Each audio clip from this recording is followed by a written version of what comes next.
You are looking good. You who are 3 steps above average, you are tuning in during these times of commotion, perplexity, and finding hope and purpose.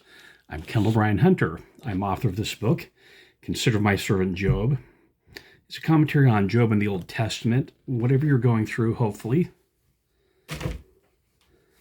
you can find what you're looking for. In fact, I'm confident you'll find what you're looking for. These answers, hope, most importantly, strengthen your faith in Jesus Christ.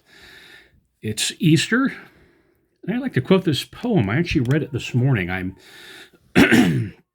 reading the Harvard Classics in Fiction. That's that, was it 6 shelf feet full of books, and it's books about the cultural heritage. And I'm reading it online, so I don't have the tangible books with me, but or I should say online electronically. But here's a poem by Francis Beaumont, not to be confused with Hugh Beaumont. And this is the poem on the tombs in Westminster Abbey. Now, Westminster Abbey, that's the place where the kings of England are buried and famous people. Isaac Newton's buried there. I think George Friedrich Handel's also buried there. But this is a poem about the tombs in the abbey. Mortality, behold and fear. What a change of flesh is here. Think how many royal bones sleep within this heap of stones. Here they lie, had realms and lands, who now want strength to stir their hands, where from their pulpits sealed with dust they preach, in greatness is no trust. Here an acre sown indeed with the richest royalist seed, that the earth did e'er suck since first man did sin. Here the bones of earth have cried, though gods they were, as men they died. Here are sands, ignoble things, dropped from the ruined sides of kings. Here's a world of pomp and state, buried in dust, once dead by fate. That's the situation we're in. Death, this two-headed monster, death and death, hell, the grave. Death and hell, this monster that chases us. We have escape in Jesus Christ. I'd like to leave you my testimony of Jesus Christ and the resurrection. If you're curious about the resurrection or what Christians teach, what's this all about, I recommend reading the Book of Mormon, another testament of Jesus Christ. It'll cover all the basics. Your questions about the resurrection will be answered and your faith will be strengthened. So, for breaking news, Artemis 2 had a successful launch. Remember, Artemis is the twin sister of Apollo. So it's not so feminine. The capsule's called Orion the Hunter, which also happens to be my last name.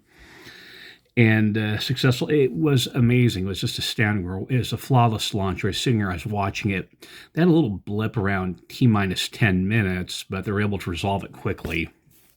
If there's an accident, of course, you know what Trump would do to everyone. But it's wonderful. It's faith promoting. It's just, you restored your faith in humanity. We're going back to the moon. Another thing, compare NASA, which is a public company, to SpaceX, a private company, the spacesuit, etc. Just not to throw any water. So interesting, the day after that was April 1st, April 2nd, I went to see Project Hail Mary. I had a friend of mine, Michelle. She's an attorney.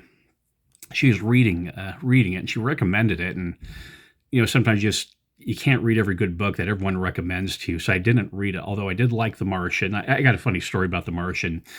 Before the movie came out, I was out shopping at the grocery store, and I saw a copy of the book. So just on a whim, I picked it up, and part of the reason because I was flying home to California to a family reunion. So I had the book, I set it down, my dad picked it up, and I did not see that book for 3 days. He just went right through the book, The Martian. So, yeah, it has a kind of fun experience. Did not see it, so it was a good movie. I don't want to be a wet blanket. It wasn't a perfect movie. I found some of the slapstick scenes grating. It just got repetitive. So here's some spoilers. Spoiler alert. Okay, you've been warned, spoilers. It had too many familiar contours. So I don't know what the book is like, but how the film came out. It felt like I was watching a Tinker Toys or Legos from other movies. The Planet was in Crisis, from Interstellar, Death in Hibernation. That was three times. Rod Serling first wrote that in the Twilight Zone episode, The Rip Van Winkle Caper, where people go into suspended animation and when they come out, one person dies. That was recycled in Planet of the Apes, the original one with Roddy McDowall. And that was used again in 2001: A Space Odyssey with the Death People. How you translate with aliens. Arrival, that was the main point of the movie, Arrival, is how do you actually communicate with an alien, which I like the movie. Teamwork between aliens. This is a forgotten classic from the 1980s that you may have missed. I actually did not see it in the theaters. I had to watch it on what was called a VHS tape.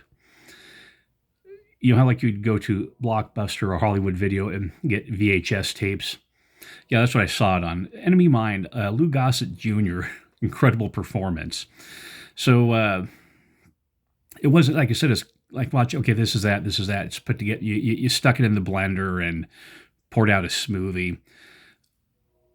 So it was a good movie, and 2.5 hours, a little bit long, but there wasn't any drag except for the slapstick. So I'm going to say this. Compared to Origami Chicken and Glitter Puke, and I think I swallowed my comm badge that we're getting out of Starfleet Academy from Star Trek, this is a million times better. So this movie reminds you remember your feelings you felt with Gravity, Arrival, The Martian, Interstellar, some of these hardish science fiction movies. Yeah, this is what you're looking for. And the Alien is, they did a good job with it. And this is also a notice, this is Andy Weir's, I think his third book. First one was The Martian, got Matt Damon and which was Jessica Chastain. The second one, Artemis, didn't do anything. This is a third one, and give it credit to him. He's a breakout writer. He got it, gets 2 movies, and we hope more from him. Although, be sure and push yourself. Think a little bit out of the box next time, Andy. So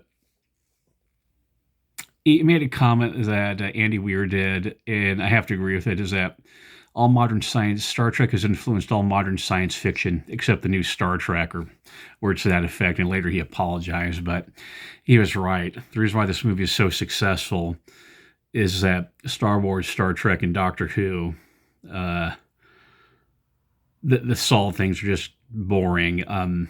I go back and rewatch. I never watched Stargate SG-1 or Babylon 5. When watching a rerun is more exciting than the latest fare, it's a problem. So, Andy Weir, like I said, congratulations.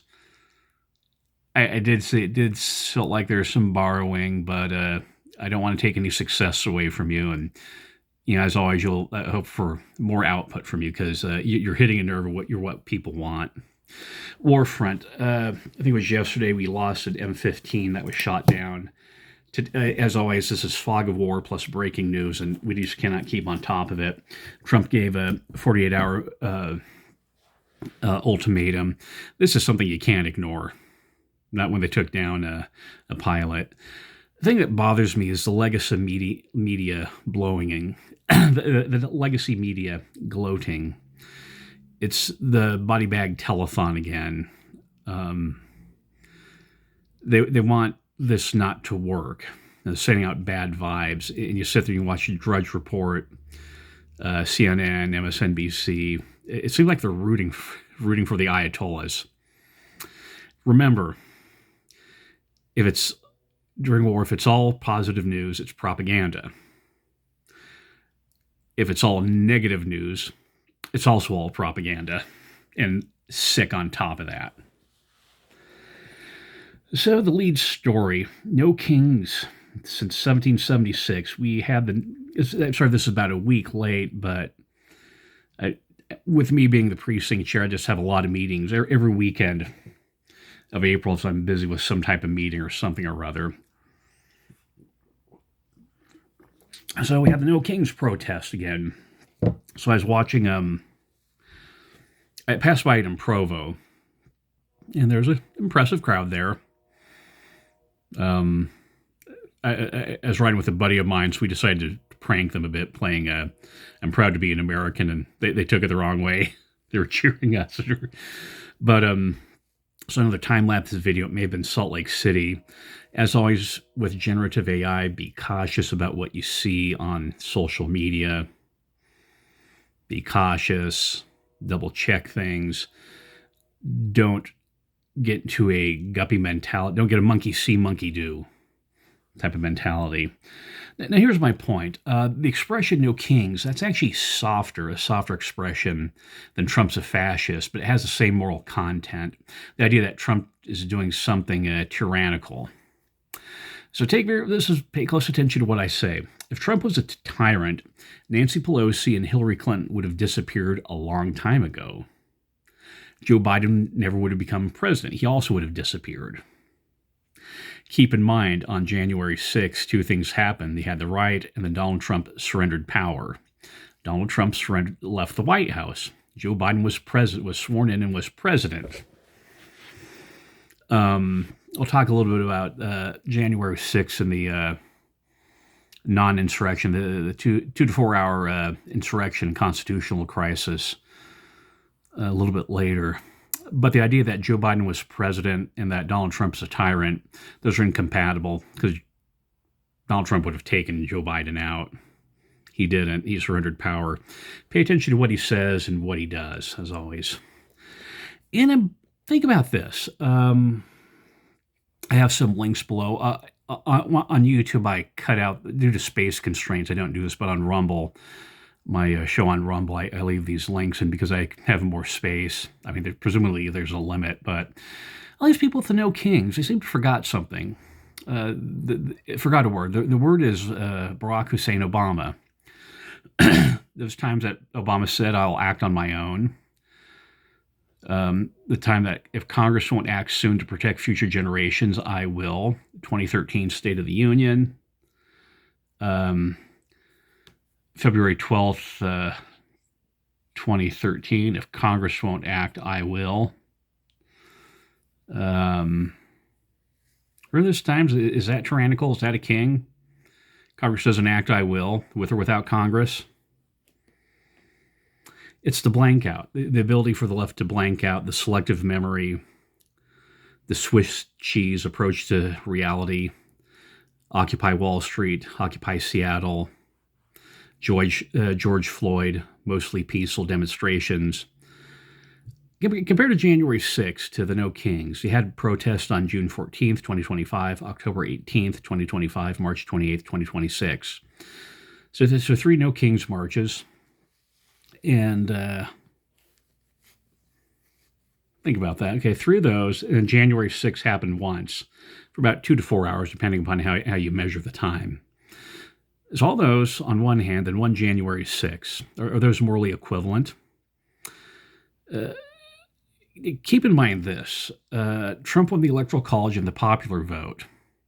So if you're trying to get Trump out of office, aren't you the insurrectionist? If Trump legitimately won the election and you want him out, aren't you the one that's causing the insurrection? Why I say that is because everything the left says is a Freudian slip.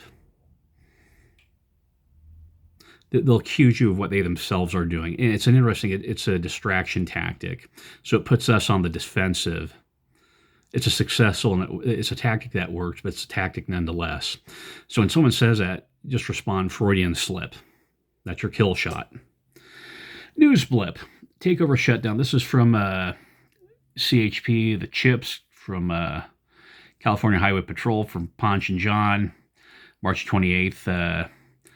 The San Francisco Police Department and the Chip shut down a planned Bay Bridge takeover involving a large bicyclist group.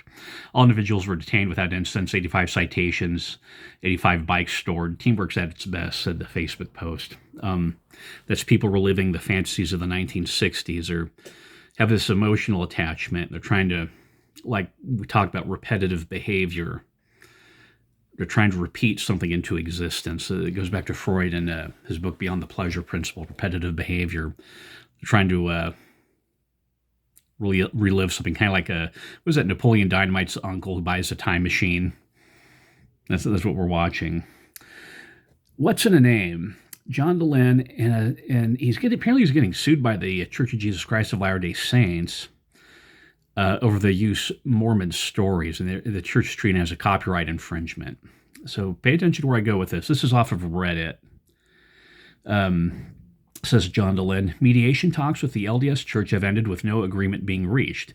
We cooperatively addressed every one of their reasonable requests, even prior to mediation. In the end, the Church's demands were just too unreasonable, and we walked away. I don't know if the Church will actually pursue any form of legal action. We don't think they have any legitimate claims.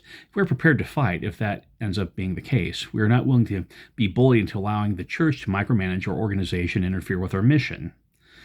So apparently, we're hearing this from one side. Remember, there's two sides to every story. There's one side, and this is John Dehlin's story. Apparently, the church is doesn't want him using the expression Mormon as copyright infringement. Now, set your Wayback Machine to 10 years ago, 4th of January, 2016. Ammon Bundy, he was a guy from Arizona, had a farm, and he's doing sort of this separatist rebellion against the government, and he's quoting scripture to support himself. This is what the church issued a statement. It said, while the disagreement occurring in Oregon about the use of federal lands is not a church matter, church leaders strongly condemn the armed seizure of the facility and are deeply troubled by the reports that those who have seized the facility suggest that they're doing it based on scriptural principles. This armed occupation can in no way be justified on a scriptural basis. We're privileged to live in a nation where conflicts with government or private groups can and should be settled by useful, peaceful means according to the laws of the land. So those two stories, the church is very concerned about. This may have been a bad idea to do this, but this makes me look rugged. The pointing finger for some reason. But the church is really protective about their name with John Dehlin, and big sure these groups are saying, hey, yeah, we're not the church. Then you have Mormon Woman for Ethical Government. Now, this is from Data Republican. She apparently lives here in Utah. She's some form of Christian. I don't know where she lives, but she's concerned, and yeah, she's really smart. She's in a position where if I could get in a financial situation, I like to do what she does, just data mine all day. I'm just not in a situation. That's why this podcast is bare bones, no theme song. I don't sell things. Hey, have a bandana, look like me, be part of the team. I have my book. Publishers want me to sell it. You understand they accepted a risk by publishing it. And so I want to thank you if you bought it. But yeah, I'm here to just get the truth out, you, me, and the truth, make you a better person. You're 3 steps above average, and we need that as community. So Mormon Woman for Ethical Government, Data Republican, posted this fact. MWAG is her acronym, reported a jump from $375K to $1.3 million in 1 year from grants. Fact, Bill Kristol's group, Defending Democracy Together Institute, is a large donor for at least 2 years going. What relationship does Kristol have to LDS Woman? Fact, Western Conservation Foundation, based in Colorado, donated $80K to MWAG. So this is not a grassroots thing.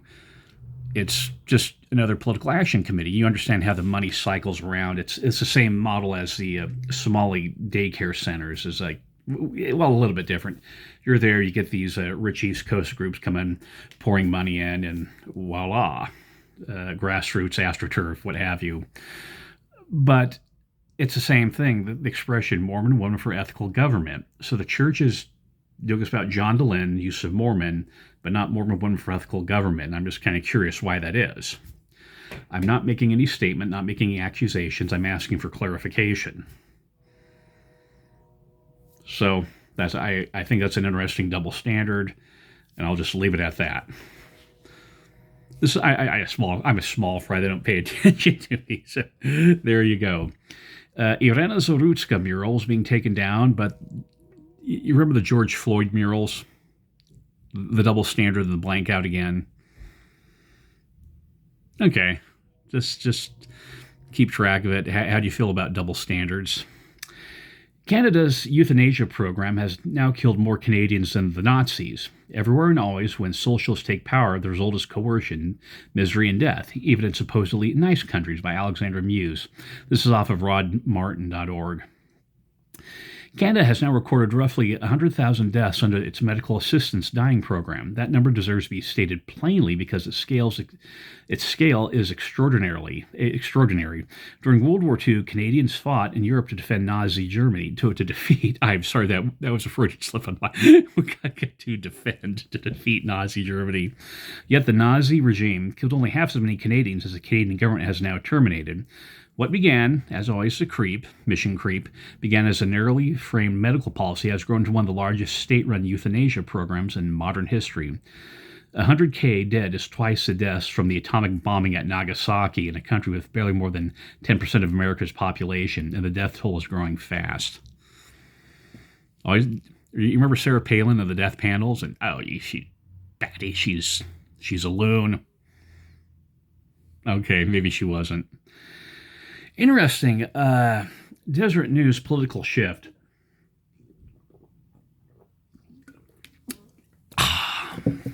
Latter-day Saints are the second most Republican religious group in America, and I should probably do like a cheers game. Every time you do a cheers and you score a point. So before I drink, I'll do a cheers to you. See how many cheers we do at the end of that. Latter-day Saints are the second most Republican religious group in America, but also the only one shifting away, deconstructing the 20-year Latter-day Saint political shift. Now, deconstructing, that's always a tell.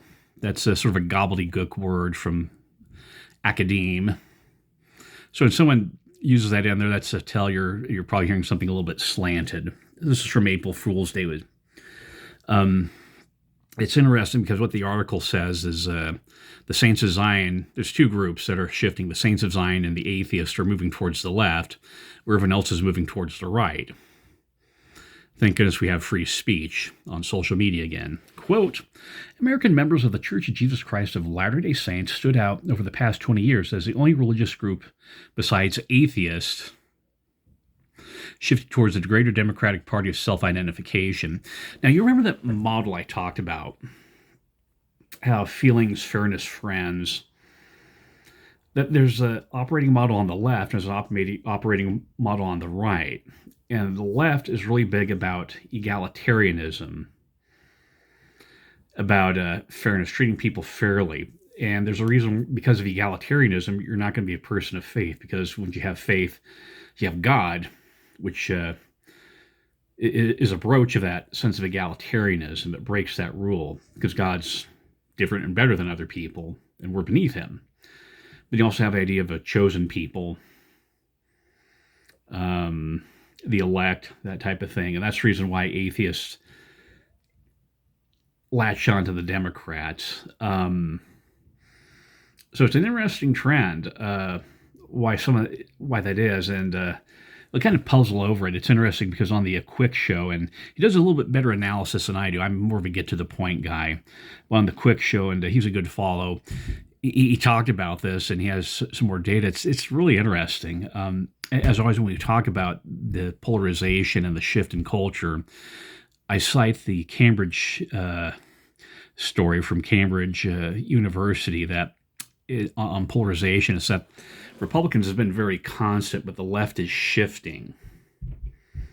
And it's just a really hard shift. I mean, we're kind of here in we're kind of like this, and over the past 20 years, it's been a hard shift. And of course, that's going to be reflected in church membership.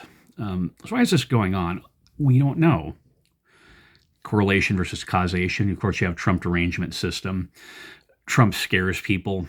If you're a woman who is abused, of course, he's going to scare you. Trump also scares cowardly people. You have the social media messaging, the shadow banning and Parler being deplatformed. Cultural messaging through things like Starfleet Academy and Jedi, Star Wars, the Acolyte. Interesting convert influx. There's the BYU drift. The academy has always been lefter than society. And as you get more and more members going through the BYU meat grinder, you're going to get that inculcation, indoctrination, and seepage. When BYU drifts, the church drifts. And so we're all clear that BYU has drifted. Elder Clark Gilbert talked about that, and it brought Elder Holland to tears. So that's just, we just cannot dispute that. And that's one where you just walk away of the conversation if someone does not accept that. You have more women are being educated than men. That's Camille S. Johnson effect. And I've talked about here on this podcast. You have Matt Harris. He's a professor, I think, from Pueblo, Colorado. And he's been doing some hit pieces on Ezra Taft Benson. Oh, by the way, when someone uses the word hit piece, it's also slanted. It's just that I'm honest about what I'm doing. This is partisan, my point of view. I'm my own political party. Matt Harris has been attacking Ezra Taft Benson, which I've talked about, that Thunder from the Right. And then he did another one where he had some of the other professors talking about it. It's the unholy trinity of Ezra Taft Benson, Cleon Skousen, and Ernest L. Wilkinson. And there's a doorbell, so let me hit the pause button.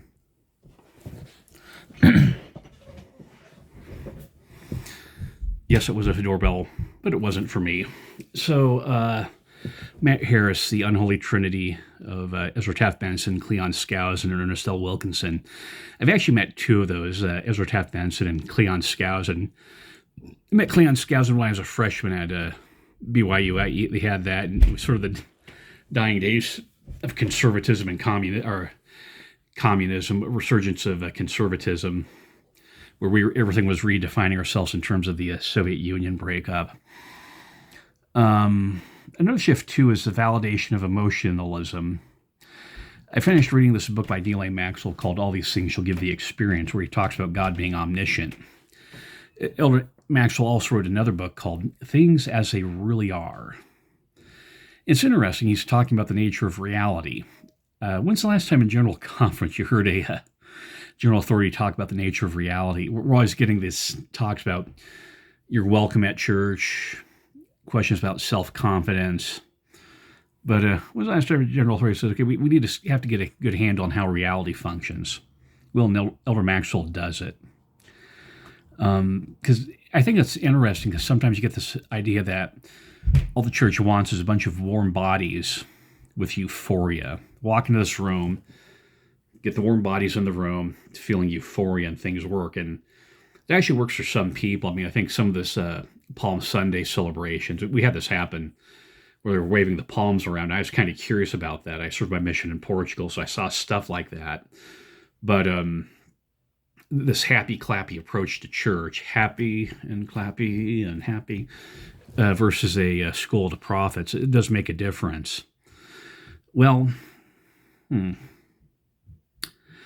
there you go. That's an interesting shift. I mean, my response is my kingdom is not of this world. I just think that as Christ said, I do think that the issue is the operating system, the conservative versus the liberal operating system.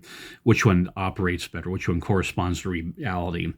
If conservatism and liberalism were scientific theory, which one has a better explanation of reality? Not surprising news. I'm running out of steam. Not surprising news. Also from Deseret. Not help wanted. Too many men aren't working, and it's affecting all of us. When men flounder, they don't suffer alone. The wreckage is shared. A sobering new report on young men in America is plain. Men without work, purpose, or family to provide, to tend for, tend to flounder. And when men flounder, they don't suffer alone. Women and their lives suffer. Their communities suffer. The wreckage is shared. NBC News, for example, interviewed Emmanuel Barcenas, who at 25 thought by this time he'd be well into his career. Instead, after applying for more than 900 jobs, he is unemployed and living at home. He didn't have enough money to date. I want to be adult, this Chicago area young man told NBC News. 25 is not a young man. I need to lock in. I need to move forward. But right now I'm just stunted. I'm trying my best, but I guess my best isn't good enough. The tenor of Barcenas' words tell us that out-of-work men don't just suffer financially, but emotionally and socially. We already know that today's men are between 2-3 times more likely to as one to suffer deaths of despair, death by alcohol, drug use, or suicide. And such deaths are more common among men who are unemployed or underemployed, yet lack full-time work, markers of adulthood, yet other traditional markers of adulthood, dating and marriage, work, dating, marriage. Now, think about that. And I said I have 3 friends of mine where the wives have doctorate level educations, but the husbands aren't. And in fact, we just had this brother in our ward give a talk, and he mentioned that he's looking for work, and his wife has a PhD in chemical engineering and works at BYU. So this really raises the question: where are the scholarships for men, or where's the affirmative action get men back into education? Because it's tipped. And stop pretending this is 1970s. It's tipped. Don't do this blank out Swiss cheese. Is that we need to get more men into education. You have to do it is allocate more slots for men and create more scholarships for men and more grants for men to get into education. You want to correct this problem. You got any questions about that? Please read something called the Family Proclamation. Men are to provide, and protect. We can't provide unless you get education and you're creating jobs. And like I said, this is the Camille Johnson effect. Philosophy point: I'm running out of steam. America 250. See Artemis 2 above, which I already talked about. Think about this. In 250 years, we went from chamber pots to the moon. Agro-Northern civilization, Egyptians and Babylonians had the mathematics. But what is it about America that caused that change to happen? Think about that. And is it something we could lose? How do you preserve it? Cultural comment. Echo Chamberlain, no idea who this person is, but I listened to his or her message, and he talked about sexism against men, the rise of misandry. I had a link to the video. It's what I'm talking about with this last thing, is the political shift and the sexism against men. If you're a woman, which party do you go to? Well, if you're a woman, you're ambitious, go with the Democrats, Kamala Harris, Nancy Pelosi. However, if you're a woman, you want to get ahead as a woman, but you don't want the male bashing, then you go with the Republicans, Sarah Palin. Another cultural comment, guillotine at the No Kings in Salt Lake City. The Utah College Republicans posted this picture that at the No Kings rally here in Salt Lake City, cheers, they had a mock guillotine there. Once again, the violence on the left, the violence and violence ideation, killing Charlie Kirk, trying to kill Donald Trump, the French Revolution operating system, life, liberty, property in America, liberty, equality, fraternity in France. Why did France go one way and America went to the moon? Are they telegraphing a reign of terror? Guillotines? You want to guillotine Donald Trump? Is that the message? You sit there and talk about peace and love. It's like Eric Schneider. He writes these articles in the Liahone about love and God's love, then calls people gutter racist, the blanking out, the double standard, the Swiss cheese brain. That's really troubling. The violence on the left, the human rights violation, the censorship. We want to be concerned about that. Culture warrior comment. Epstein files. You're really going bonkers over Donald Trump, the Epstein files. At the same time, we're building an aircraft carrier named the Bill Clinton CVN-82. Well, wait a minute. Okay, Bill Clinton's in the Epstein files. He gets an aircraft carrier, and Donald Trump, and you want to guillotine him. What's going on? What's going on here? You can fill in the blanks. You know what what you need to feel right now. Precinct chair. There's a lot of work early on. March and then April, it's busy. You're just like this month. I'm just having every weekend's blocked off. Things cool down a bit. Then you have the primaries in July and then the election. Then after that, next year, you're just kind of done with it. But don't start out as chair. Start out as a delegate, so it's a little bit easier to manage. Life some pointers. How's your 401k doing? Mine's slowly recovering. At some point, we just carry on. The war, we get past the shock of the war, and we start carrying on, and we'll slowly rebuild. Probably give it about 6 months. The same thing happened with the tariffs. It's a yo-yo. It reminds you that money is transitory. Filthy lucre, pelf, a James E. Talmage word. This also reminds you that stock is where you get aggressive, but make sure you have good solid bonds and certificates of deposit withstand these shocks in the stock market.